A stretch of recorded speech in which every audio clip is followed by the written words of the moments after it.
E aí, TDAH, imagine você vivendo relacionamentos saudáveis com maior aceitação entre vocês, sem brigas por esquecimento, comunicação ruim ou falta de organização. Você pode aprender tudo isso no Clube TDAH em Ação, a caixa de ferramentas para o TDAH. Confere no primeiro link da descrição.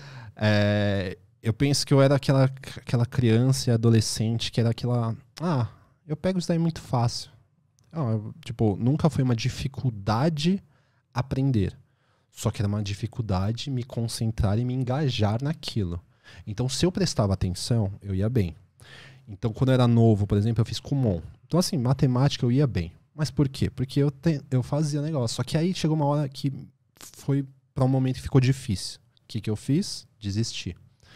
Então, e aí eu comecei a perceber esses traços do TDAH, só que isso foi 2 anos atrás. O que deu esse estalo foi agora na pandemia. E aí, pra não tentar não atropelar muito isso, mas eu percebia o quê? Na faculdade, ninguém queria fazer trabalho comigo, porque eu deixava pros 45 do segundo. Era Enrolado. O TCC, eu até brinquei com um amigo meu esses tempos, que se formou comigo. Eu terminei, entreguei, era para entregar 12h30, eu varei essa noite inteira, eu entreguei no e-mail 12h16.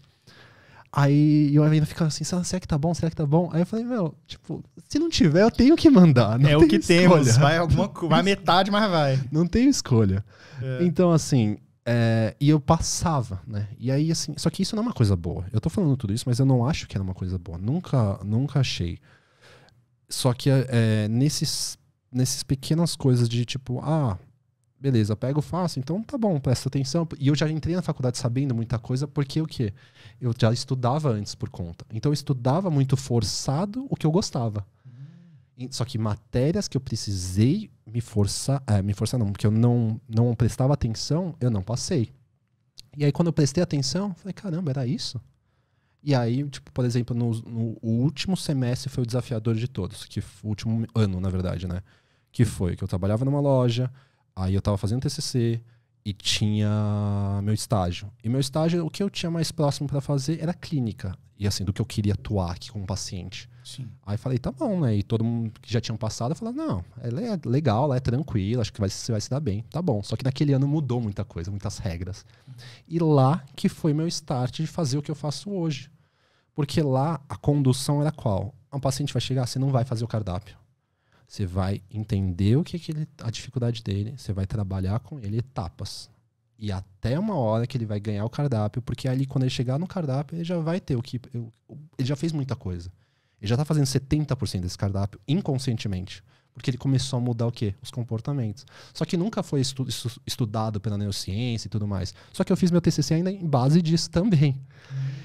E lá eu sofri assim com uma professora que na época tinha mudado a orientadora. Eu caí com essa mulher, ela foi minha orientadora de TCC, foi a carrasca ali da situação. Nossa. E essa mulher, ela, assim...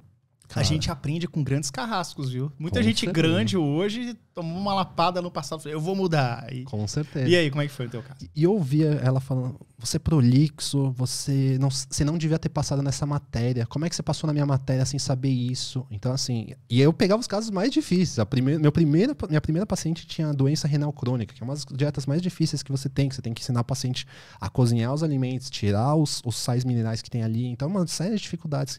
E eu falei... Tá, professor, eu tô aqui há 2 semanas e como é que eu vou fazer dieta? Então você não devia ter passado na matéria e tal, enfim. Nossa. E aí eu lembro de um dia ela ter surtado, assim, ela ter gritado, ela ter esperneado na sala dela comigo e tal. Eu falei, o que você quer, professor? Você quer que eu saia do curso? Você quer que eu saia do estágio? Eu volto semestre que vem e faço com outra pessoa.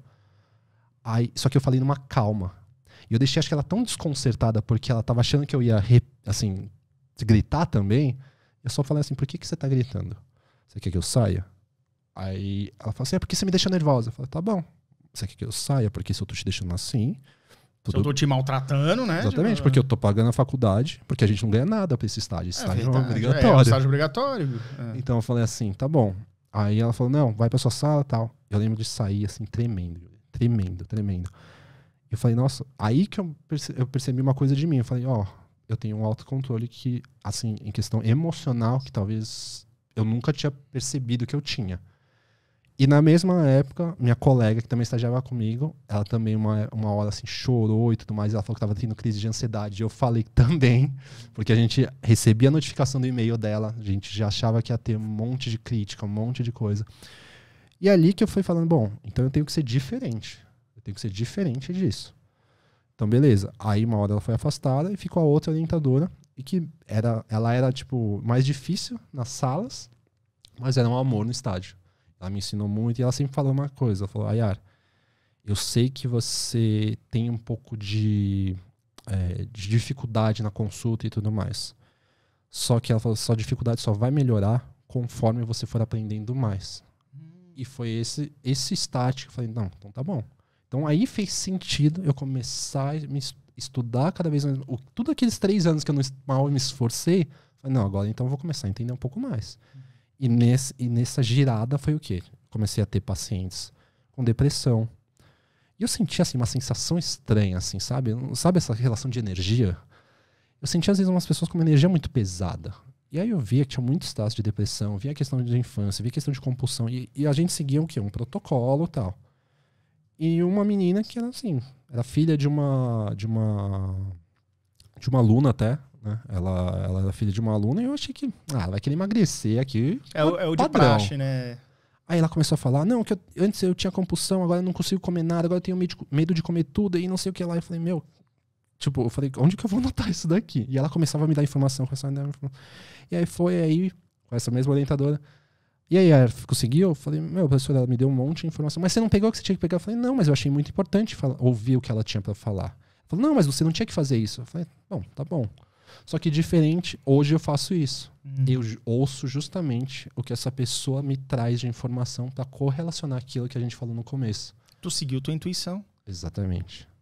Então, foi nesse percurso aí que já começou a mudar alguma coisa. Acho que nem se falava tanto de TDAH. Acho que você já estava falando, mas eu não mexia muito. Eu comecei a falar em 2015. Mas não tinha, não. Eu não lembro de ter outras pessoas falando de TDAH nessa época. Eu lembro que aparecia uma ou outra pessoa no YouTube perdida, assim. Mas 2015 não parece tanto tempo atrás, mas muita coisa era diferente naquela época. Eu vim do YouTube. Aí depois eu fui pro Instagram, depois e tudo, mas eu comecei lá. Eu acredito que as primeiras pessoas que eu vi falando sobre TDAH foi você e o Dr. Marco Abud. As duas pessoas que eu vi falando primeiro, assim. E foi por acaso que eu caí, eu falei nesses vídeos, falei, putz, será que tenho isso? E foi assim. E aí o diagnóstico veio mais ou menos nessa época, então?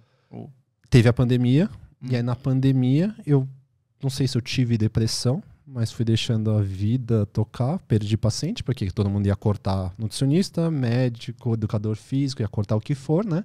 Então eu fui cortado, né? Provavelmente. Então, psicólogo também, o pessoal parou. Com certeza.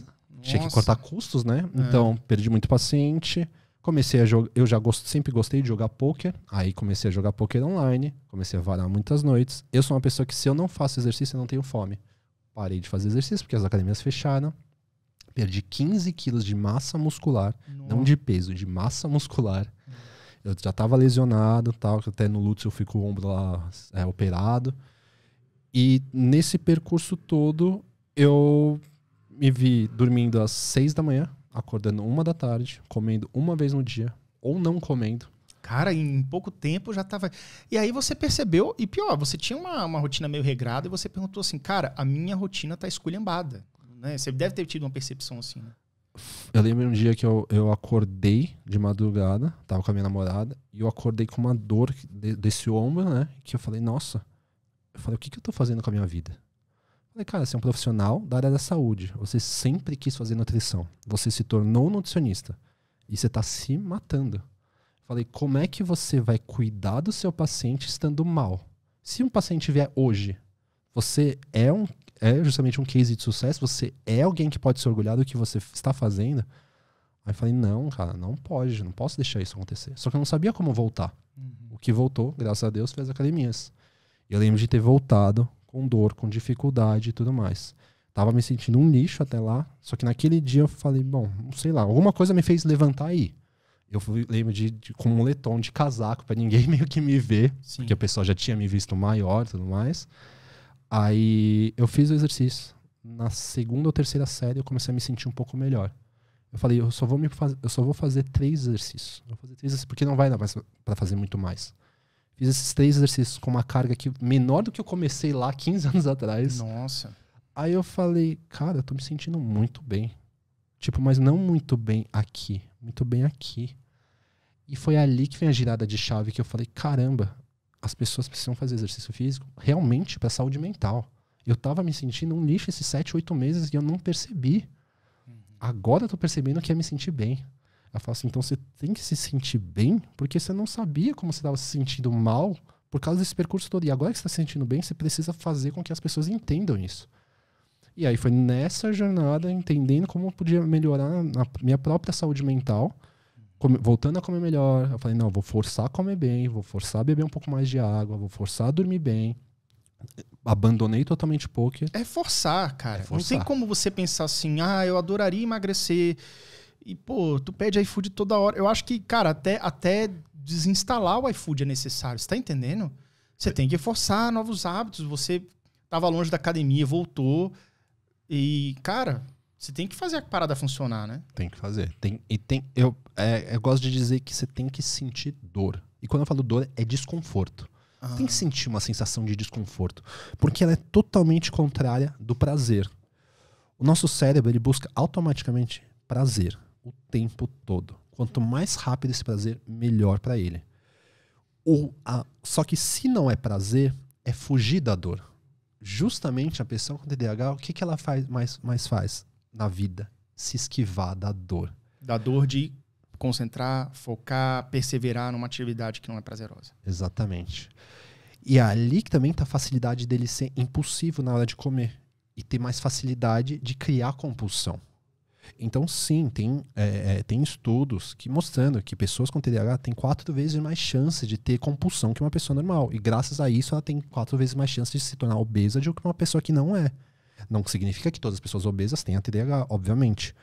Mas, se uma pessoa com TDAH ela tem mais chances de ser assim, e compreendendo isso, aí foi a hora que eu falei, caramba, será que por isso que eu era impulsivo? Será que por isso que eu não gostava de fazer as tarefas? Será que por isso que eu deixava para o último minuto?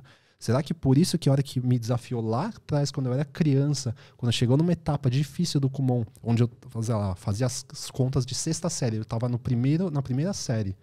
E mesmo assim, eu parei de fazer porque eu falava, tem que fazer um negócio, puta que saco, mas eu já tô avançado, tipo, então me contentei ali. Ou seja, não quis sentir a dor. Então comecei a criar uma nova filosofia. E aí a hora que eu trouxe uma frase que eu falei assim, a dor de curto prazo vai ser seu prazer no longo prazo. Ou seu prazer no curto prazo vai ser sua dor no longo prazo. Então, você quer comer ali um monte de besteira o tempo todo, sentir prazer? Tá bom. Alguma dor você vai ter. Seja ganho de peso, resistência à insulina, obesidade, seja lá o que for, algum problema. Ou você escolhe fazer alguma coisa diferente, sentir um pouco de dor, um pouco de incômodo. E quando eu falo dor, não é uma questão de sofrimento, mas às vezes é um sofrimento para a pessoa naquele momento, mas ela vai ter o prazer. O resultado, a mudança na saúde, a mudança na parte cognitiva, que é fundamental hoje, né, para o mundo de hoje é fundamental. Então, essas mudanças, elas precisam ocorrer em algum momento. Quanto antes, melhor.